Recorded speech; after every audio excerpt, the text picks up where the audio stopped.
15 सितंबर से परिवर्तन की लहर। शुक्र गोचर में केतु का ग्रहण। किन को होना पड़ेगा पाई पाई का मोहताज। किन के सौंदर्य पर बुरी नजर का साया। शुक्र गोचर में नकारात्मक प्रभाव। 12 राशियों पर केतु की नजर। देखिए सिर्फ और सिर्फ धर्म ज्ञान पर। नमस्कार, धर्म ज्ञान के दर्शकों का स्वागत है। मैं हूं आपके साथ कविता राणा और मेरे साथ हमेशा की तरह astrologer doctor Mayank Sharma ji. Sir, स्वागत है आपका। धन्यवाद कविता जी। धर्म ज्ञान के सभी दर्शकों को सादर नमस्कार। आपका हर पल मंगलमय हो। सितंबर की शुरुआत हो चुकी है और इसी सितंबर माह में ग्रह गोचर में अब की बार हम बात करेंगे शुक्र के महागोचर के बारे में, जो कि इस 15 सितंबर को होने जा रहा है। लेकिन सबसे दिलचस्प बात यह है कि शुक्र इस बार सिंह राशि में प्रवेश कर जाएंगे, जहां पहले से ही केतु की मौजूदगी और सूर्य की भी मौजूदगी एक छोटे से समय के लिए रहेगी।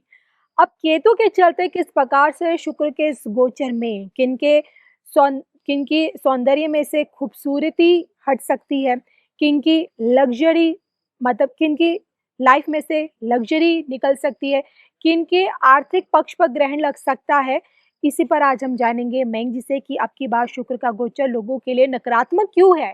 बताइए मयंक जी। देखिए, शुक्र जो है धन धान्य सुख समृद्धि लक्ष्मी का कारक है। मनोरंजन सुख साधन लाइफ को एंजॉय करना, ये शुक्र हमें सिखाता है, शुक्र हमें देता भी है। शुक्र कुंडली में बली है तो लाइफ एंजॉय करेंगे। शुक्र कमजोर है तो परेशानियां रहती हैं, आदमी को आर्थिक संकट रहता है, उसके जीवन में आनंद की कमी रहती है। बहुत से लोग आपने ऐसे देखे होंगे, सब कुछ है लेकिन समय नहीं है जीवन को एंजॉय करने के लिए। कुछ लोग ऐसे हैं, पैसे कम है लेकिन फुल एंजॉय करते हैं। तो कहीं ना कहीं शुक्र का खेल है। शुक्र इस बार एक अजीब सा ही खेल खेल रहे हैं। सिंह राशि में आते हैं और सिंह राशि में शत्रु राशि में है। साथ में यहाँ सूर्य भी बैठे हुए हैं। हालांकि मुश्किल से 2 दिन का सूर्य और शुक्र की युति रहेगी जी। लेकिन केतु के साथ युति एक लंबे समय तक बनेगी। तो शुक्र केतु एक साथ आते हैं तो सुखों में कमी कर देते हैं, परेशानी को बढ़ा देते हैं।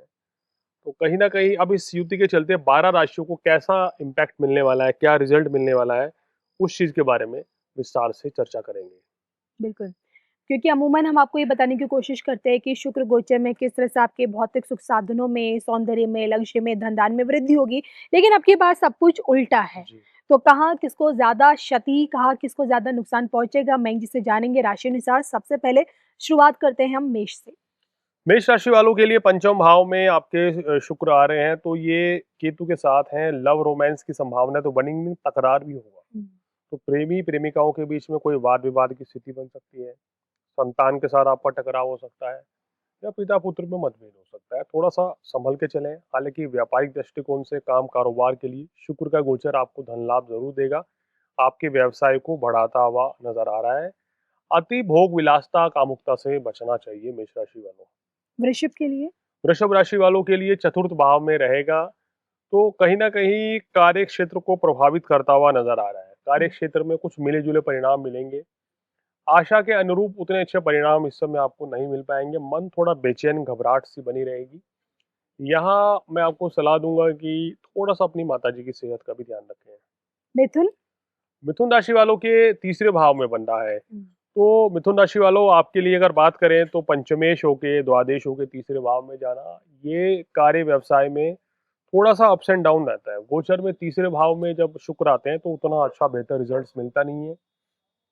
हम जिस कार्य में हाथ डालते हैं वहाँ कुछ अड़चनों के साथ सफलता मिलती है। हालांकि लगन में आपके गुरु है तो इसलिए कोई बहुत ज्यादा समस्या इस ग्रह गोचर के दौरान नहीं रहेगी। जी। मेष, वृषभ, मिथुन के बाद आगे बढ़ते और अब जानेंगे कर्क के बारे में। कर्क राशि वालों के लिए फिर भी बेहतर है। उनके धन धान्य सुख साधन की वृद्धि होगी, धन लाभ निरंतर होता चला जाएगा। लेकिन यहाँ पर आपको ससुराल पक्ष से सामंजस्य बिठाकर चलना होगा। इसके अलावा अगर बात करें तो सुख साधन तो बढ़ेंगे। व्यापार में धन लाभ के योग भी आपके अच्छे बनते हुए नजर आ रहे हैं, क्योंकि शुक्र यहाँ लाभेश भी है, तो स्थितियां आपके लिए अधिकतर अच्छी रहेंगी। सिंह राशि के लिए? सिंह राशि में बन रहा है तो सिंह राशि वालों इस बार ये मिला जुला परिणाम देंगे। अगर शुक्र अकेले होते तो ये बहुत अच्छा योग था, लेकिन यहाँ शुक्र केतु की युति सप्तम भाव में राहु, तो ये आपको आपके और आपके जीवन साथी के बीच में रिलेशन तो बेहतर कर रही है जी। लेकिन वो कभी कभी मनमुटाव की स्थिति भी बनाती हुई चलेगी। तो आपको वैवाहिक जीवन में किसी भी तरह के मनमुटाव से बचना है। कार्य व्यवसाय में हालात पहले से बेहतर होते हुए नजर आ रहे हैं शुक्र के इस गोचर से। और आपके धन का कारक बुध की ग्रह भी बहुत अच्छी स्थिति है, तो धन लाभ भी आपको निरंतर मिलेगा। कन्या के लिए मयंक जी? कन्या राशि वालों के लिए 12वें भाव में शुक्र गए केतु के साथ, तो ये कामुकता और भोग विलासिता को जरूर से ज्यादा बढ़ा सकते हैं, तो यहाँ आपको थोड़ा धैर्य रखना पड़ेगा। रिलेशन में आपको बहुत ज्यादा लॉयल रहना चाहिए इस समय, अन्यथा तो आप परेशानी में फंस सकते हैं, एक्सपोज भी हो सकते हैं। कार्य व्यवसाय में देखें तो आपके लिए लाभ अच्छा है, विदेशों से धन लाभ कमा सकते हैं, सुख साधन बढ़ेंगे, मगर स्वास्थ्य का थोड़ा ख्याल रखें। चलिए, मेष से लेकर कन्या तक मयंक जी से जाना, और अब शुक्र की राशि तुला पर इसका क्या प्रभाव पड़ेगा? तुला के ऊपर अच्छा प्रभाव पड़ेगा, राशि के स्वामी लाभ स्थान में है, तो उत्तम धन लाभ की प्राप्ति आपको होगी, बिजनेस जी। अच्छा चलेगा, सेहत में सुधार होगा, धन धान्य की वृद्धि होगी, रुके हुए कार्य पूर्ण होंगे, आपकी कोई मनोकामना भी पूरी हो सकती है। शिक्षा परीक्षा में थोड़ा अवरोध नजर आ रहा है, तो छात्रों को मन लगा के पढ़ाई करनी चाहिए, लापरवाही ना करें, किसी भी काम में लापरवाही करना महंगा पड़ सकता है। वृश्चिक राशि के लिए? वृश्चिक राशि वालों के लिए गोचर थोड़ा मिला जुला है इस बार भी। दशम भाव में कार्यस्थल पर आप महसूस करेंगे कुछ अपने ही पराये जैसा व्यवहार कर सकते हैं या सहयोग नहीं करेंगे, किसी के साथ वाद विवाद हो सकता है, खासकर आपके बॉस के साथ। घर परिवार में भी स्थितियां थोड़ी मिली जुली इस समय रहेंगी शुक्र के गोचर के चलते, और थोड़ा संभल के चलें, अति उत्साह में कोई भी कार्य मत करें, जरूर से ज्यादा खर्च ना करें। धनु राशि? धनु राशि वालों के लिए अच्छा रहेगा, भाग्य वृद्धि के लिए अच्छा संकेत मिलता हुआ नजर आ रहा है, काम कारोबार के लिए अच्छा है, सेहत के लिए अच्छा रहेगा, मान प्रतिष्ठा बढ़ेगी, और आपकी मनोकामना इस दौरान पूर्ण हो सकती है। गुरु की स्थिति, बुध की स्थिति, शुक्र की स्थिति आपकी बहुत अच्छी है, तो कुल मिलाकर इस समय पे अधिकतर आपको लाभ ही मिलता हुआ नजर आ रहा है। आइए इसी कड़ी में बात कर लेते हैं मकर के बारे में भी। मकर राशि वालों, अष्टम भाव में शुक्र केतु की युति कभी भी अच्छी नहीं मानी जाती है, तो ये कभी ना कभी आप महसूस करेंगे कि प्रेम संबंध इस समय खटाई में पड़ सकते हैं, आपके प्रेम संबंध जो है टूट भी सकते हैं, वो आपकी गलती के चलते। कोशिश करें कि आपके और आपके प्रेमी प्रेमिकाओं के बीच में इस समय कोई गलतफहमी पैदा ना हो, तो वो अगर होती भी है तो उसको दूर करें। कार्य व्यवसाय में मिले जुले परिणाम मिल सकते हैं शुक्र के गोचर से, आशा के अनुरूप परिणाम पाने में अभी थोड़ा समय लगता है, तो थोड़ा संभल के चलेंगे तो इस समय आपके लिए अच्छा रहेगा। छात्रों को भी ज्यादा मेहनत करनी पड़ेगी, थोड़ा अपनी संतान की सेहत का भी ध्यान रखें। कुंभ राशि?